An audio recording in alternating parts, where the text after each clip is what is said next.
Now, we're not going to go into every single word that is available to you within Amazon PPC that you might see, but we're going to go over some really important terms. So if you know all these terms or a lot of these terms, you may want to just skip this module because I'll just be reading what each of these mean.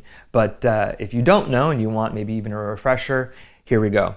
Now, pay-per-click, we already talked about. Now, this is just a sponsored ad spend metric. When a shopper actually does click on your ad, that is where the click comes into play and you're going to get charged.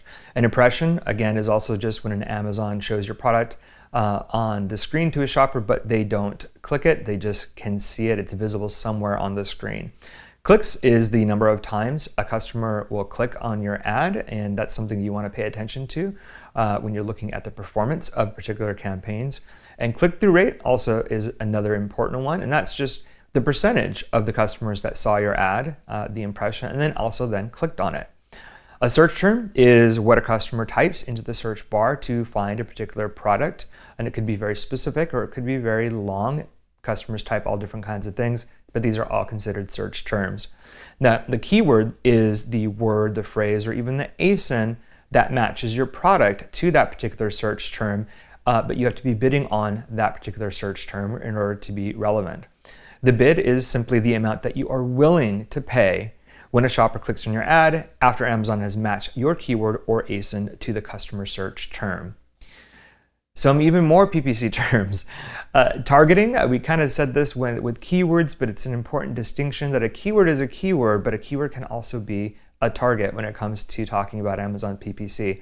So when you're setting up your PPC campaigns, when you can choose different types of targets based on the campaigns you're running, but you can choose keywords, of course, but you can also choose ASINs. And if you use ASINs as your target, that means you're targeting particular product detail pages. Or you can select categories within Amazon, which I'll show you in a later module, but all of these are considered targeting within Amazon. Negative keyword is another type of target, but it's a negative match, and it uses a negative keyword function within Amazon, and it's really a way for you to shut off a search term to your particular campaign. So if you see a search term that isn't really doing well for you based on parameters that you're using, you can make it a negative keyword and it will no longer be associated with your particular campaign. You have keyword match types on the keywords that you might be running in your campaigns. And this simply helps guide Amazon in how you want to be matched towards particular customer search terms.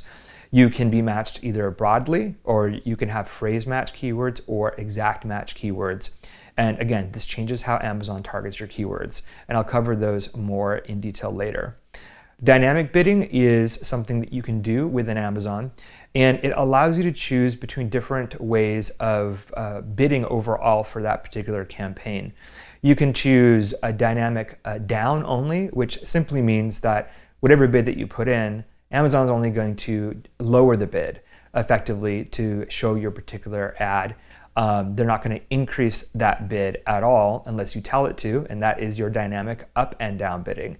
Dynamic up and down bidding will, just like it states, increase your bid up to 100% depending on if you activate that particular function, and Amazon will increase your bid if it sees you're more likely to convert to a sale. There's also fixed bidding, and fixed bidding simply means exactly what it is.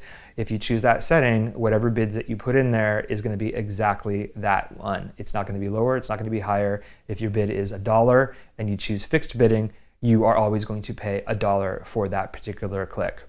Placement bidding, this allows advertisers to adjust your bids based on their placement from 0 to 900%.